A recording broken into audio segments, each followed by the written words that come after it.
the blank. You're not getting any younger, so don't waste your time on petty things and live out your dreams.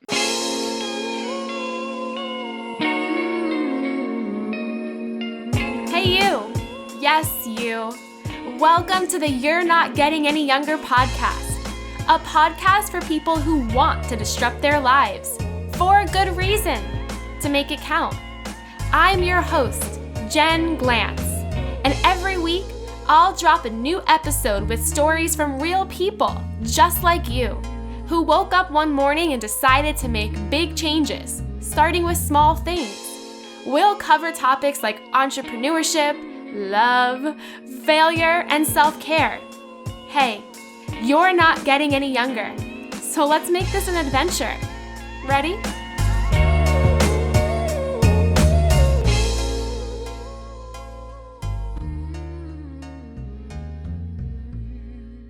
Today's podcast is brought to you by Thinkific. Thinkific is the #1 platform to create, market, and sell your own online courses or membership sites. They have revolutionized how individuals earn and learn online by building an all-in-one platform designed for both course creators and their audience.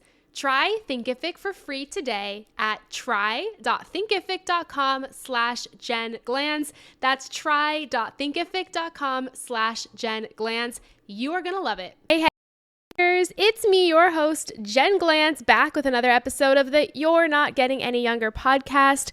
Every now and then I have a guest on the show, and I used to have a guest every single week when the podcast started, and now I just bring on a guest whenever I meet someone who is so cool, so interesting, and somebody I think will bring a lot of value to you. So today's episode actually includes a guest, and it might feel random to hear from this person, but there's so much interesting knowledge that this person shares that I think you're going to really enjoy it, no matter what your relationship status is, no matter if you know about this topic or not. I think you're going to get a kick out of this show today. I am excited to introduce you to Mara Opperman. She is one of the founders of a company called I Do, Now I Don't.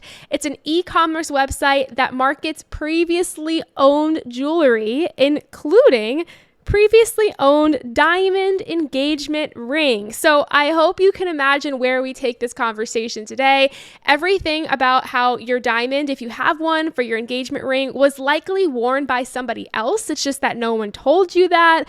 We talk about why and how relationships fail. We also talk about her perspective on relationships as somebody who is in the business of selling people's engagement rings once their engagements fail. We talk about so many things. It's the kind of episode where you're going to listen to it and spread all this information with people as you talk to them throughout the week. It's a lot of fun, and I am so excited for you to hear what Mara has to say. Enjoy this week's episode. I'll be back next week with another solo episode. All my love, Jen Glantz. Describe who you are and what you do to a person you just met at a party. I like to remain anonymous. I love that. I honestly don't like to tell people what I do because it ends up being like an hour conversation, but I do usually say I own a diamond marketplace, which leads to 1,000 other questions. And then they ask what the name is, and then I say it's I do, now I don't, which leads to even more questions. But yeah, so I say I work in secondhand diamonds for a company called I Do, Now I Don't. I think, like, you know, I love the name of your company, and I think that's a whole other important thing to talk about. But I also can see how people hear secondhand diamonds and they're like, ooh, what is that? Why is that? Like, I want to just ask you this all off the bat. Aren't most diamonds secondhand? Like, aren't a lot of diamonds out there that are being sold secondhand?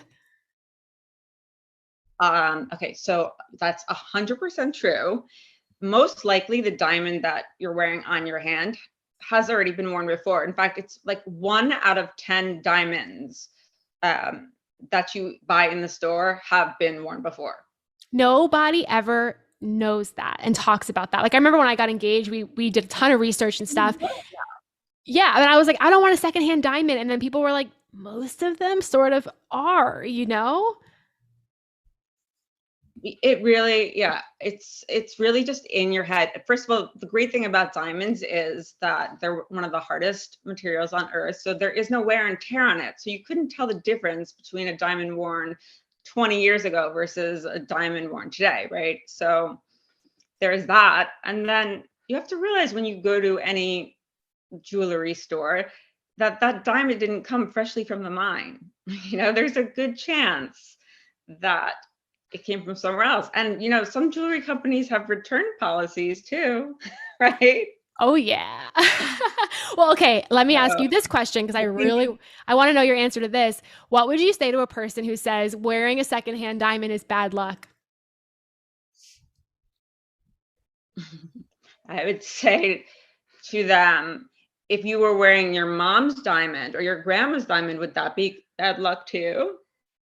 Because it's just like wearing anything else that's worn before. Or if you buy used clothing, is that bad luck? Why does it make it bad luck?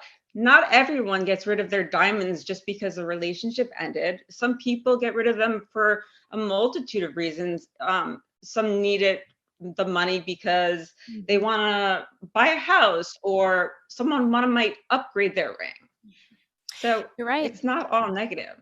There's a story behind everything, like where we live. Someone's lived here before. And, there's so many stories that we don't know and that we don't need to know. And I don't think I know one person who's been diamond shopping that they've ever asked, hey, is this a secondhand diamond? They just assume that it's not, and they're wrong.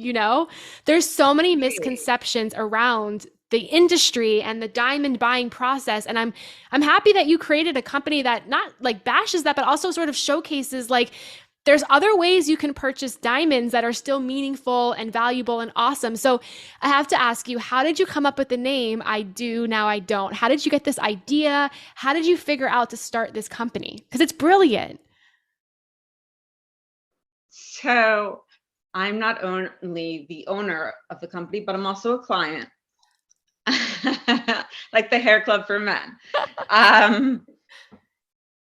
But that's actually not even how it started. It started because my brother had a broken engagement and he was left with the ring, and he went back to the store where he originally bought it, and they were only giving him about 30% of what he originally paid for, which is common practice in this industry. It's kind of like buying a car and leaving the lot, it depreciates immediately. Mm-hmm. So he wasn't able to sell it back anywhere. And he said to me, we should come up with a site where people can safely sell used diamond high-end jewelry. And where the process is that the rings come into us, every item that sells comes to us. So we verify it that it is as described. We have a third party gemologist look at every diamond sold. So we literally used a little bit of our savings, set up a website, and 2 weeks later, we were on the Rachel Ray Show. Oh my God. Why do you think this took off so quickly? We were honestly one of the first of its kind. I think the name is also very catchy, but I think it was an area, a niche area that people wanted to know more about and don't know a lot about. Yeah. Right? Yeah, I think like we hear about relationships ending, we hear divorce is common, we hear all these things, but we don't hear about the details. And the details are that sometimes you're left with jewelry. And what do you do with that jewelry? Exactly. So I have to ask you, like, what does this type of business teach, or what has it taught you about relationships? Because I know people come to your site for all different reasons, not only for ended relationships, but has it taught you anything about love and relationships in general? So I've seen it all now. From a relationship perspective, I've seen people get married, get divorced, and get remarried to that same person. I've seen that cycle. So I think I've just learned that relationships are, very complicated, but most importantly, they're built on trust. Mm-hmm. I think that's the biggest key: trust and communication. I know. I don't even know what the word, like I'm married. We've been married for almost a year. and it's not easy or anything, but like I don't even know what the word communication means, like it means like a million things, right? Oh, it does. It does. It's like how to communicate effectively, how to communicate your feelings, how to communicate that you just cheated on them. No, just I know. kidding. No, but I mean, hello, that is like a reality though, It is the reality. I see a lot of infidelity, a lot of stories about that. And I've unfortunately, it's part yeah. of life. Monogamy is hard and relationships are hard and they're complicated and they require work. I mean, I'm so curious, like when people come to you sometimes to sell these rings, do they tell you the story? Do they come with a lot of emotion? Do you ever feel like you're like a bit of an on-call therapist? Like, what's that process 100%. like? Yeah. I have become a therapist. What's funny is that I almost became a therapist prior to this anyway. So it was something that I wanted and always loved. But yeah, people come to me and they do tell me their stories. To be honest with you, about an hour before this, I was on the phone for a good 45 minutes with someone who was telling me their breakup story. And these are people that I haven't even met in person. But they share their story. And I think it's cathartic for them. And Mhm. it's especially cathartic for them to get rid of the ring. Why do you think that about the ring? It's that ring was a symbol of their marriage and the commitment and of being together. And once that ring is no longer in your life, you're kind of letting go of it all. Yeah. It's usually like the last thing to let go of. Yeah, no, it is true. And it's something that like you put some money into because you really thought it was going to work out and now it doesn't. I mean, I want to talk about the money behind the ring. Like I was actually just talking about this, that age-old rule of like 3 months salary. Like what should a person really spend on a ring? How should they figure this out? Like what's your opinion on all this? Honestly, it should not be dependent on your salary. It should be dependent on what you're comfortable spending. Yeah. That's my honest Yeah. opinion. There is no right or wrong answer to how much money you should spend on the ring that you're going to get for your potential fiance. You Yeah. have to do what feels right. I know my husband, he's going to listen to this and I know he knows this, but like I wanted my ring so badly. I never wear it. I love it, but like I wish I can go back in time and be like, yeah, Hi, okay, I'm she's married. I'm ringless. not wearing the ring either. I only wore this for you. I want you to know, And okay? it's beautiful. I Is love that, it. is that marquee? Yes. Beautiful. I love it, but like I don't need it. I don't wear it. If I could go back in time, I'd be like let's go get a ring for like $500 that I could toss around. Like Right? I don't regret it, but I also am sort of like what was I thinking? So like, in some people's cases, this is also like so old school and I think should end. Some people get engaged and they don't ask their partner what kind of ring they want, which I think is horrible. Blows my Like this whole surprise thing is like, no, no, no, no. So, like, okay, what would you say to a couple who they just got engaged and she does not like the ring? What does she do? mind. It's funny you say that because I wrote an article about this years ago, and I think maybe it was a little bit too early for its time. But I got a lot of backlash about it. I think it's something that you should be honest about it. It's something that you have to wear every single day, or supposed to. We're both not wearing. Well, I'm not wearing mine right now, but it's something that you wear every day, and you should like it. And yeah, well, you should be happy with anything you get. Yes, you're happy with it, but you want to be happy looking at it too. Um, but there are little things that you can do to even fix it. So I think that's also like a big misconception too. Okay, so you hate the ring. It doesn't mean you have to change it entirely, but maybe you change the setting, Mm, right? So you may hate that it has pave around it or it doesn't have a hidden halo. You can add that. yeah. You can Yeah. change it. It's true. You almost have like the bones to do something with it. But like I agree with you. Like I think this whole thing, like if I could change the world, it would be like propose to a person and then take them ring shopping. Like you don't need the ring to propose? I have found, and from being in this business, that women these days are taking charge. Yeah.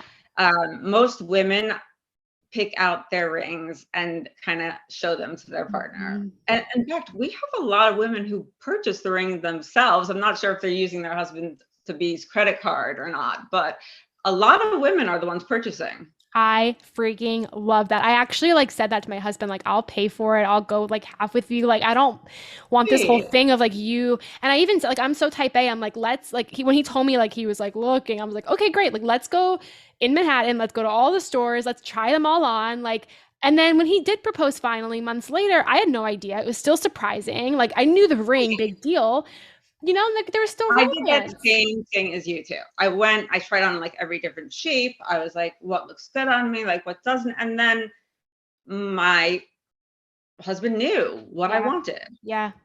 It makes And it so much easier. there's I think, nothing wrong. yeah, I think also if you don't know your partner's taste at Mhm. all in jewelry, I feel like that's kind of a red flag. I know what you're, I know, I totally know. Like, even now, when, like, if my husband ever buys me a gift and it's like totally something I wouldn't buy or have, I'm like, what are you, like, what went wrong Where did here? you come up with this? Do you know who I am? Could you see me I, what's crazy is like, I do have a lot of friends who got the ring after the proposal and they were like, this is so, I hate it. Like, I have a friend right now, she's been married 3 years and she like is still miserable about it. And she wears it every day. I'm like, what does she hate about it? she just like the like shape of it, the bands, like everything, but she will never admit Those it. things you can change like so easily. I know. And also like I don't think it's offensive. Like you said, people go to your site to also sell rings to then level up and get a different one or something like that, Right. you know? You know what? Think about this. Like, say if you bought your husband a watch for an engagement present, and he didn't like it, do you think that he would hold back and not tell you? Or would you be like, let's get something you like? Yep. No, I totally agree. Like, I mean, so what would you say to people who think like their engagement ring is forever or like their diamond is forever? Like, what would you say about that? Listen, diamonds last forever. Yes, but the owners of them change. The settings change. They're polished, they're cleaned, but you can do whatever you want with them. You can change it. Sort of I like mean, how, you can yeah, change the diamond into a different stone, but yeah, you could recut it, reshape it, yeah. reset it. Yeah. What do you is there any like shape of the year or like trend ring of the year that you're seeing right now? I'm just so curious. I mean, it's been ovals. It's been ovals for a while now. Everyone loves the oval. I mean, it's a beautiful shape. It like elongates your finger and looks like Yeah. actually it's terrible on me for some reason. I think What's because I your really favorite? What's your favorite shape? so I regret that I didn't get this shape actually round Why? because it's timeless. It's classic. It never goes out of style. What did you get? What shape did you want? Cushion. That's pretty too. It is. And I love it. But I just wish that, and listen, I might change it. Like, Yeah. and my husband wouldn't have a problem with that. If I see a round that I really like that I come across and was like, do you mind if I switch the stone? He would not care. Yeah. Okay, are you gonna judge me hard for this? But I wanted the marquee, but I also wanted heart shaped. That's surprising. My husband was like, mm-mm, just like no, but like I have like a big crush on heart shaped diamonds. Every jeweler talked me out of marquee, but they didn't even like begin to entertain heart shape. Somebody, so marquee, yeah, marquee and heart shapes are less common. Yeah. Heart shape, especially. I can't believe you wanted that. That's so I funny. love I just like love different things. I don't know. I see you wearing heart-shaped earrings. You just love hearts? I don't know, like I just think they're so like again, like no one I feel like nobody really has the marquee. Not a lot of Yeah. people. I like things that like nobody else really has. And I just was like fascinated, but no jeweler would entertain it. They all tried to talk me out of marquee, and I was like, no, I know what I want, you know? Yeah. I happen to like the marquee a lot. The Yeah. heart, not as much. I just don't even like the way that it like reflects and shines Yeah. even. Well, maybe I'll change it Um, out to that eventually. I don't know. We'll see. Listen, hearts are like out of all the shapes, they're less expensive. I know. I probably, yeah. Now that I like have had this for a couple years, I maybe wish I had the heart. I don't know. Well, change it up if you want to, I say. Okay, I have one final question for you. I end all the episodes with this question. I'm going to ask you to fill in the blank. You're not getting any younger, so... Don't waste your time on petty things and live out your dreams. I love that. Please tell our listeners where they can find out more about you. And I do, now I don't. You can go to the website, www.idonowidont.com. And you can also learn about us on our Instagram handle at I Do Now I Don't, or at mine at Mara Opperman. Amazing. Opperman. Thank you so much, Mara. This was so fun. So fun. Hey, you. Thank you for listening to the You're Not Getting Any Younger podcast. There are hundreds of thousands of pods out there, so thank you for listening to this one. You can find the show notes for this week's episode up on our website, anyyounger.com. Subscribe, rate, and review the You're Not Getting Any Younger podcast on iTunes so that other ears around the world can listen too. Oh, and join our secret You're Not Getting Any Younger Facebook group, where over 1,000 people are talking about how to disrupt their lives, for good reason, to make it count. Until next week, all my love, Jen Glantz.